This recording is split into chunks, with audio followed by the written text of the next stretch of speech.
Hi everyone, how's it going? My name is Jordan, also known as Scraps. I'm sorry about yesterday, but we had a huge thunderstorm and it would have been impossible to record. Even though my room isn't soundproof, uh, you can probably still hear a lot of thunder outside.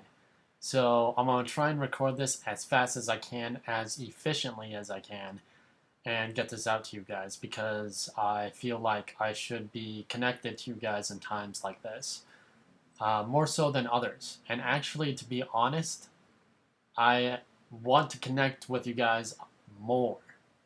Usually with YouTube channels and people of the sort, they connect or they do meet and greets, but like for me, if I could have 20,000 people, I would be spending every single day going over to each and everybody's house and just like showing them, oh yeah, it's this and this. Because I feel like I could meet people. I feel like I would be the extrovert of my kind, which is weird. Anyways, I wanted to show you guys this demo example. It's a current pop track I'm working on. And since I absolutely love pop, I thought I would just make it. So enjoy.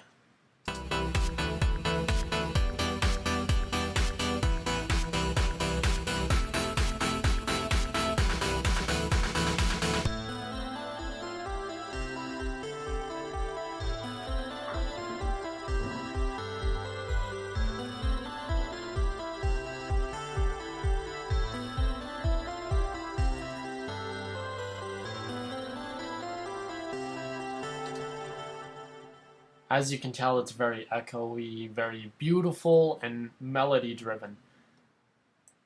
Alright, so I'm going to show you how to make it. So let me get rid of this. Okay, so what I normally love to do is I love to create combinators. There are 3 different ways you can create combinators. If you know of any other ways, that would be great. I'd love to see it. The more techniques, the better improvement, the more twists I can put on things. And by twist, I'm not saying by like turning this knob or that knob. I'm saying by, oh, this oscillator needs a new oscillator, or like maybe some of that. Anyways, you can right-click, go to Utilities, and create a combinator that way. You can hold down Control and left-click to get the same menu. Or what you can do is if you hit F8, you can get the tool window. And you can browse to your devices. It looks like a little modular synthesis, like a mini computer here. And you go to your Utilities and just drag out a combinator.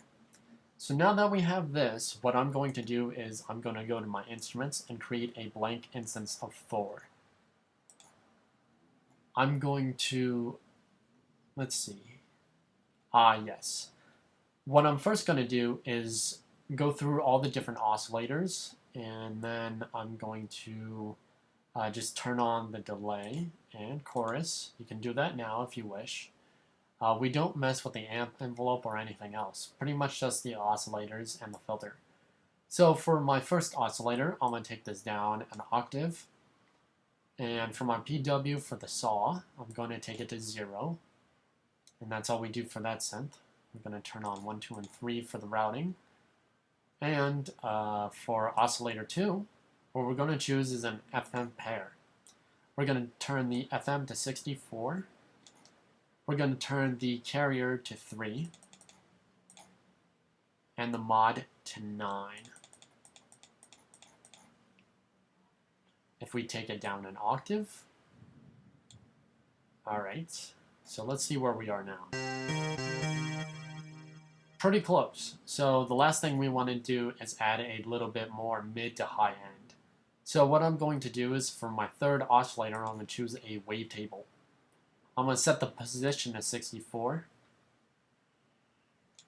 I'm going to set it to logic and adjust some of the frequencies just a bit. Okay. So now that we have the initial sound of the synth, I'm just going to close the programmer.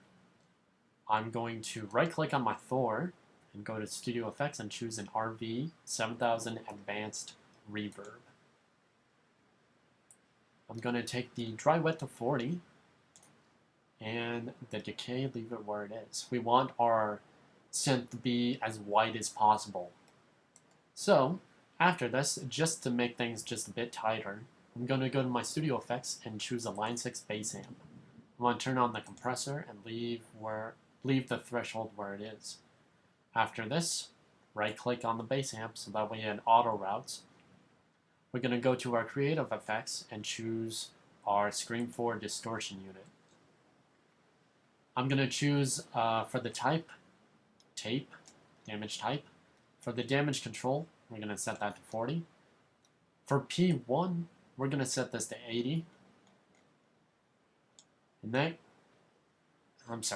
next we're going to set our P2 to 103. We don't mess with the body. After this, we go to our studio effects and we're going to use an RV digital reverb. We're going to set the dry wet all the way down to about probably 10. And the size, we're going to take it to -26. After this, we want to create a little bit wider, but not another reverb. So in order to create this, we're going to go to Studio Effects, and I'm going to choose my Unison 16. I'm going to set my voice count to 4.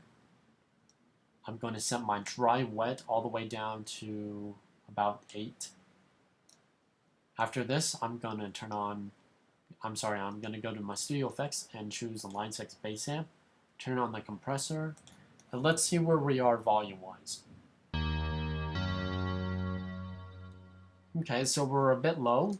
I'm going to bring this back about 69. That's good. After this, I'm going to create 3 M-class equalizers. So that way we can select the frequencies on a certain spectrum. And believe it or not, I know the exact frequencies. So for the first equalizer, we're going to turn on low cut, parameter 1 and P2. I'm going to call parametric 1 and parametric 2 P1 and P2. Okay, so for our P1, we're going to turn the gain all the way, the Q all the way up, and I'm going to sweep through the frequency, but unfortunately it's at 2.5 kilohertz, exactly right on the dot. It kind of rings and it's ear piercing, so I'm going to take the gain all the way down on that one. For my P2, I'm going to set this to 5,000 kilohertz.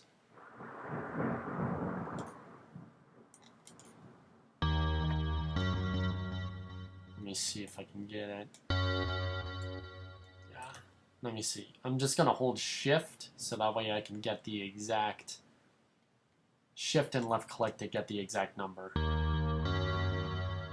That's cool. So for my second equalizer, I'm going to do this as well. Same thing for the third one. So for my second EQ, I'm going to turn up the gain all the way and the Q, and I'm going to set my first one to 312 kilohertz. And we push the gain all the way down. For my second P2, in fact, I'm just going to throw the gain all the way down and the Q all the way up. And I'm going to set mine, ooh, this isn't on a set value. I'm going to set mine to 6.229.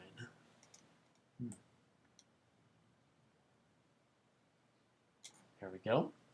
And for my third one, we're going to go into the lower range, so that way we can throw in a lot of bigger bass and sub-bass into our mix. So I'm going to push the gain all the way down and the Q all the way up. I'm going to set mine to 78 Hertz. I'm going to push the gain all the way down for my P2 and the Q all the way up. And I'm going to set mine to 156 Hertz.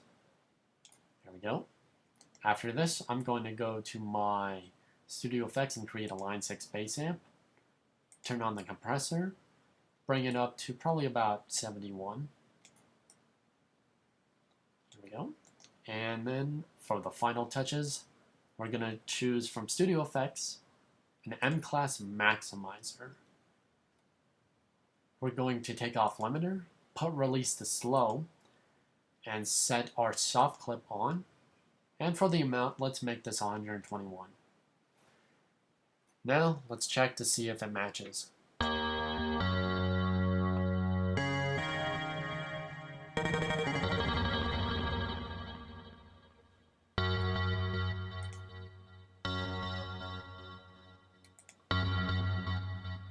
Ah, okay, so I made one mistake. The only mistake is that for our Thor, let me just double check. Ah, yes. So for the Thor, we want to take our time back a little bit more. Same for our feedback. For the delay, we want 0 feedback. And then dry wet a little bit less.